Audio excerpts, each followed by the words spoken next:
Hello, everyone, and welcome to another episode of "'Tis the Dance Season," a Dance Rise podcast.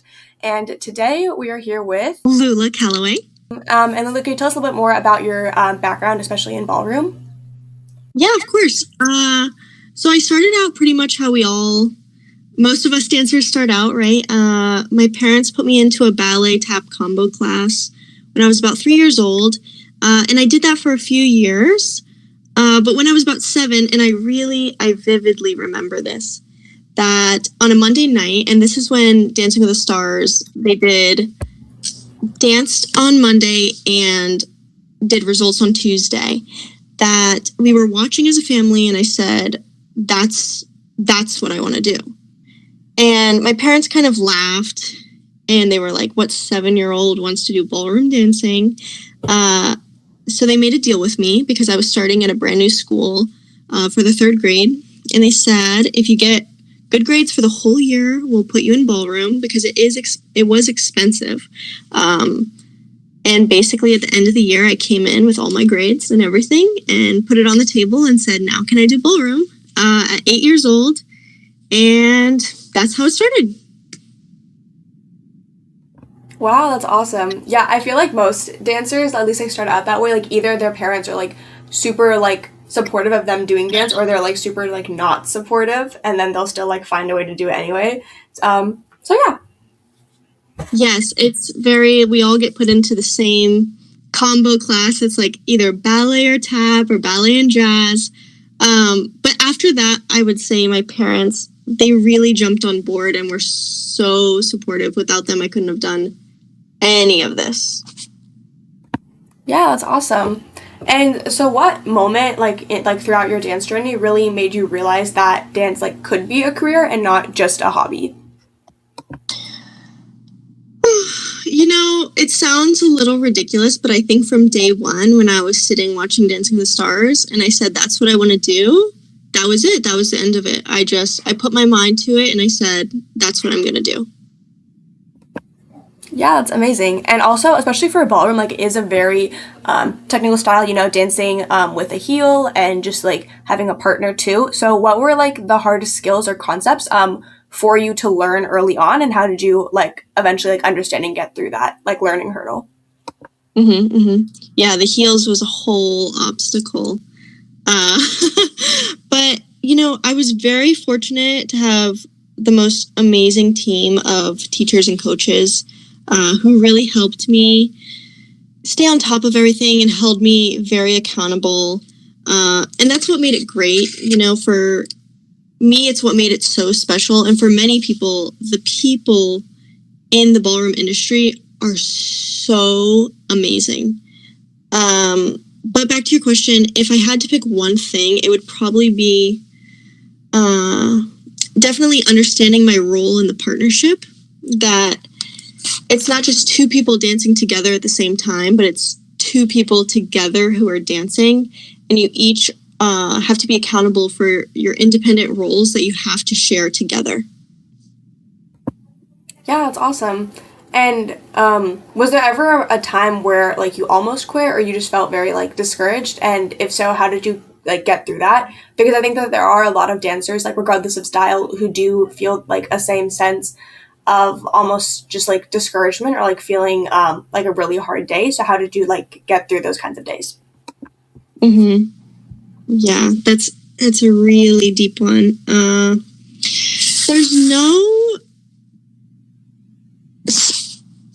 The simple answer is no. There wasn't a time where I almost quit. But however, there was consistently always self-doubt, especially in the competitive field, right? We're so used to feeling and being judged all the time. And that's not really unique to me. I would say every dancer thinks, am I good enough? Am I going to make this a career? Are my tricks competitive enough? And the list really goes on and on with all the self-doubt questioning that we all put on top of each other. But at the end of the day, having an amazing support group and understanding why we do it in the first place will always bring you back into it. Because as much as those things come into play, the only thing that heals it is dance. At least it was for me. Yeah, that's awesome. Like looking at dance as not just like a hobby or something that you do, but just as like a real like passion. And yeah, just like something to go back to even when things do get tough. Exactly. So also try to talk more specifically about ballroom. Like what's at least an aspect of ballroom that you think dancers don't really understand or know until they try it? I would say the layers of technique that is required. Similar to ballet, we all start at the bar learning a plie and a tendu. There's a very similar situation that happens in ballroom in a very similar structure that you can't really see from the outside, but that exists there. And I feel when we see it from the outside, we just want to do what we see, but we still have to start at the bar, right? We still have to plie, we still have to tendu. So I would say those layers of technique to start at ground zero and be comfortable starting there in order to really progress in ballroom. Yeah, that's awesome. And also, you do a lot of like competitions and performances. So, are there any like must dos or just like habits that like you have to do before like a ballroom comp or performance? Mm-hmm. Yes. To take you in like a day in the life, right, of a ballroom comp, I wake up, rinse my overnight tanner. I usually go to my dress sponsor booth and I pick up my dress, or if I need to try on a dress and they need to alter it, then I take it and I steam it. I make sure it's steamed because I like it super clean looking. I always go and get food from outside the hotel, pick up my registration, and head to hair and makeup. In ballroom, most girls do not do their own hair and makeup. We have somebody else do it. It's also keeps the stress levels way down when you don't have to do it yourself. And then I like to warm up specifically always 2 hours before call time. And call time is an hour before you actually go on the floor because it's a NDCA requirement that you're in the ballroom 30 minutes before, but I like to make sure it's an hour. That way when I walk in, I'm ready to go. And then usually it's very high tension in the on deck area. A lot of stress happening. So my personality likes to make everything silly and crack a lot of jokes just because I get uncomfortable with all the tension. So usually I start to get very quirky and silly. Yeah, that's awesome. Because I feel like also, especially like most like dancers get like stressed before a competition, but I feel like also for ballroom, right? Because it's also like a partner thing, and there's just like more people. So I think it's definitely important to like understand that. Exactly. And so also people usually say that ballroom is performance and partnerships. So what do you think makes like a strong partnership, especially for a style like ballroom? That is a really good question. Partnerships are hard, right? Understanding that there are going to be good days and there are going to be bad days of the partnership. There are days where you literally want to kill each other, and there are days where you feel like you're on cloud nine together. But understanding each other's limits, and there are two sides to every quality. There are days where you're going to have to give each other grace, that you can't both always be on at the same exact time, and to come back every day with a new day, fresh day, to understand each other better is number one, in respect, for sure. Yeah, that's awesome because I feel like also right like there's most dancers who will like do like group routines with like contemporary or like ballet, and like even then it's still like very hard to like be in sync, but at least then it's like multiple people. But with like ballroom it's just like you only have like one partner, like two people, so I feel like things can get like different in that way. Because you both have your own creative interests, so you both have your own style choices or what you would do in that part of the music. So you really have to work. It's like a dance marriage. You really have to understand and be able to give and take at all times, because it's not just one person making all the executive decisions. You have to work together. Yeah, exactly. And also just like in the context of like teaching ballroom and like choreographing for that, because I know that you also are very active in that space. Just what inspired you to start teaching ballroom overall? Um, I love this question because it wasn't that long ago that I was actually one of those kids, and it's so rewarding to see them now from the other side of things. I really feel a sense of like pride in what I do, especially when teaching kids specifically.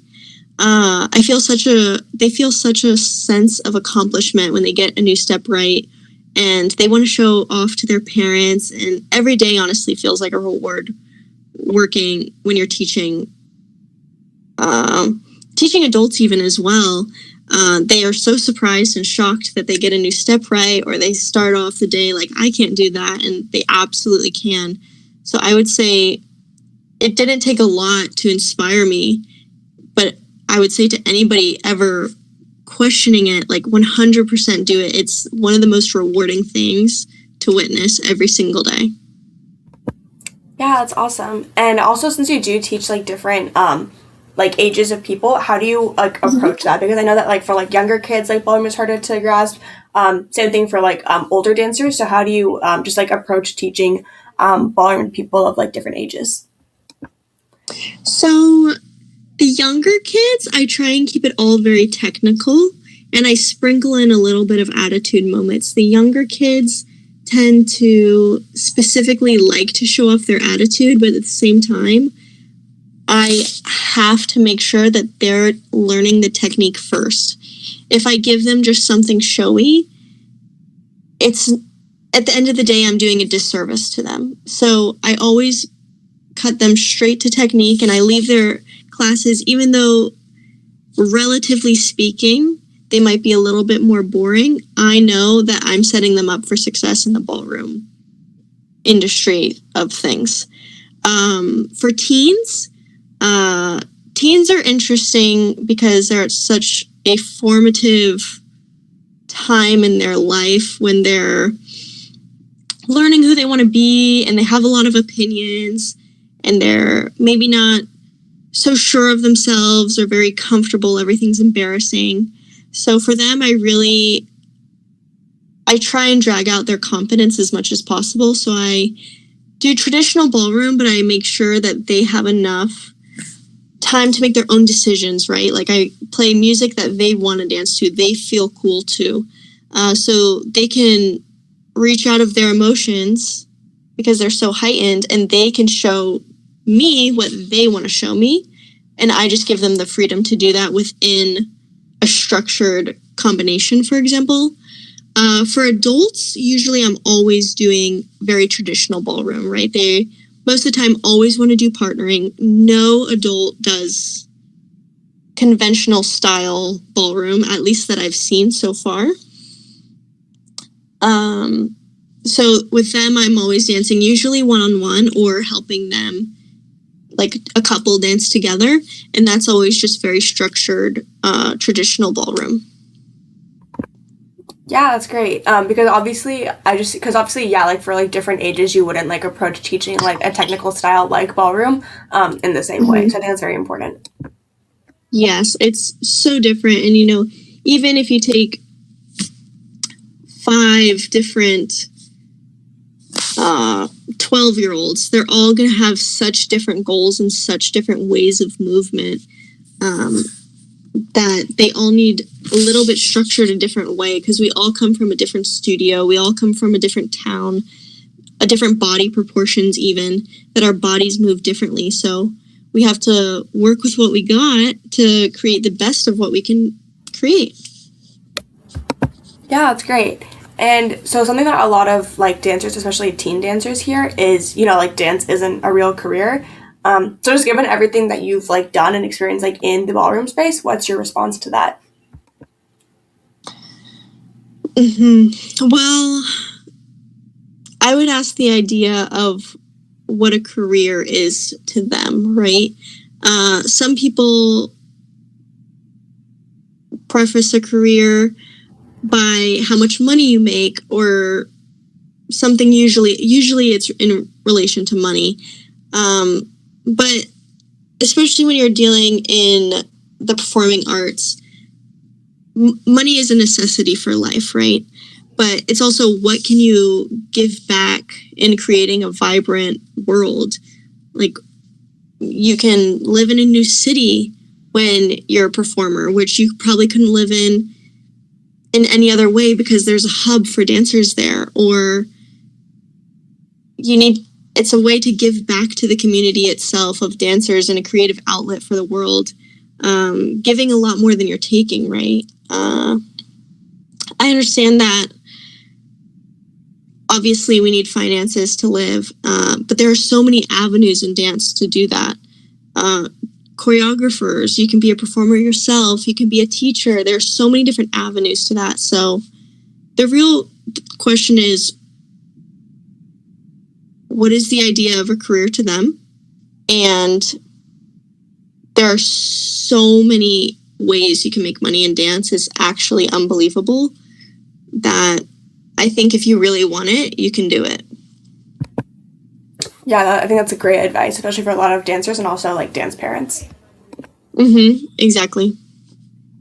And so just talk. Yeah. Oh, sorry. You go ahead. I feel like it's not like a stereotypical career, right? Not everyone's like, oh, I'm a dancer. Usually it's I'm an accountant, or I work for this specific company, or I'm a fireman or something like that. And because it's not traditional, most people immediately go to negative thoughts, right? We go to negative ideas when we don't understand what somebody is talking about or how something works. That I think just sharing and providing maybe insight to what it would look like as a career would help those people understand when they're questioning it so much. Yeah, that's amazing. And just going like more on that, what do you think is a big misconception that dancers have about going pro or going professional in like ballroom or just any other style? Mm-hmm. I would say going pro, that means that you have to wear many different hats. You need to be very well-rounded and develop skills beyond the dance floor. You need to become a businesswoman or a businessman. You need to learn how to cut music. You need maybe be a therapist for your partner. There are so many different hats that you wear all the time. Sometimes you're organizing the stage. You need to understand when the lighting cue director asks you about lighting cues, what does that even mean? So there's so many different hats you have to put on constantly. The more skills you have, the better. But I would say some people think like, I want to be a dancer, and they only think about the dance part. But there are so many other things that go on top of just being a dancer to make you a great dancer. Yeah, I think that's so important, especially because also there are so many different jobs in dance. So maybe if you like don't get to like backup dance for that like one artist that you really wanted to, like by knowing so many different things, there's like so many other jobs like within dance that you can do. Mm-hmm. And on what you said there, like, even if you don't make the cut for what you wanted, that doesn't mean that maybe they won't call you back to be an understudy. Or, hey, I learned this new skill set from a combo and I was struggling with this. Like, I'm going to take the negative about what I did. Like, maybe I didn't do something right. I'm going to take it back, learn it, and crush it for next time. There's so much to learn, even just about, being a good adaptable person. You can take anything and upgrade it. You just have to look for those things that you need to upgrade, and a lot of self-reflection is required for that. Yeah, that's awesome. And so for dancers who want to start ballroom, what do you think is like just the easiest way that they can like begin to like learn like a style like ballroom? Well, firstly, I want to say anybody who is questioning whether or not they want to do ballroom, please feel free to reach out to me. I'd love to help connect you with somebody in your area. But there are so many virtual classes. I know I offer a couple, and there are many in-person classes that you can go to in big cities. But there's also so many good videos on YouTube, and I'd be happy to share them out of ways you can learn ballroom from the comfort of your home dance studio or your living room. So I would say if you want to start, reach out to me. I would love to help you. Yeah, that's awesome. And also, this is just more like a niche question for ballroom, because I've heard different like things about this, and I think other dancers have also heard different things, especially at conventions or dance comps. Do you think that you need a partner to like begin learning ballroom, or maybe like when someone's learning ballroom, like when should they begin to find a partner in the first place? No, and I actually think it's better when you don't have a partner to start, because there's so much you can learn about yourself and in your own body before you throw off somebody else's balance, right? So there's so many layers of technique that you start without the partner. I danced with my teachers up until I was 17 years old. So it is possible 100% not to have a partner with you all the time. Dancing alone, actually, sometimes you can learn more. And then once you fully understand how to use your own body, that is when you need to find a partner. Yeah, that's awesome. And also, just like given like everything that you've done in the ballroom space, how do you stay inspired and continue learning even as you're still like working in this like space? Mm-hmm. You know, as dancers, right, we find inspiration through everything. Everything around the world, you can find inspiration through. You can over romanticize anything and find inspiration. When I watch a new movie, when I hear a new piece of music, maybe I go see a different style of dance to see what it can maybe provide as far as inspiration for me. For example, African dance, it's so interesting, and there are so many little things that you can find to inspire and create from. So I would say look in all areas to feel inspired. Yeah, that's awesome. And as we're ending off this episode, if you could give one piece of advice to just any young dancer listening, what would that be? Mm-hmm. One piece of advice, I would say don't be afraid to ask questions. I think that often the person asking the question feels embarrassed, or that we try to feel an embarrassed emotion when we want to ask a question. But without asking questions, you will not get better. Ask the choreographer if you have a question. Ask whoever came to watch you dance. If they said you did a great job, ask them what they think you could do better.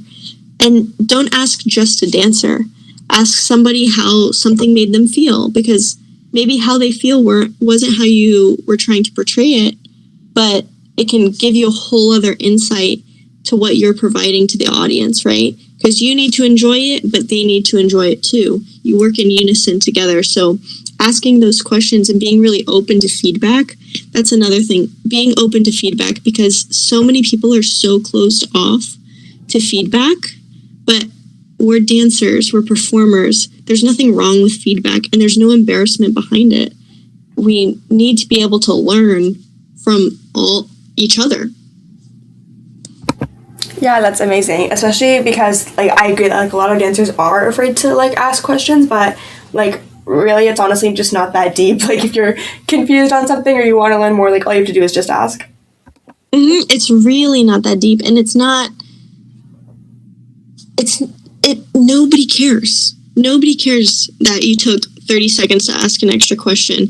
There's always the people that are going to roll their eyes, but those are the people that aren't going to succeed any farther because they're too embarrassed to ask questions. Asking questions in any field of what you do helps you gain clarity into what you're doing.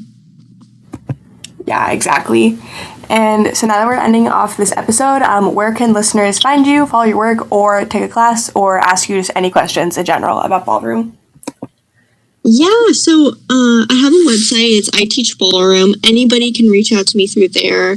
I also, on all my social media handles, it's Lula_JLC. Anybody can reach out to me. Any questions at all, even just if they just want to say hi, just wanted to introduce myself, anything at all, please feel free to reach out to me. I love meeting and maybe learning and feeling inspired from new people. Yeah, that's awesome.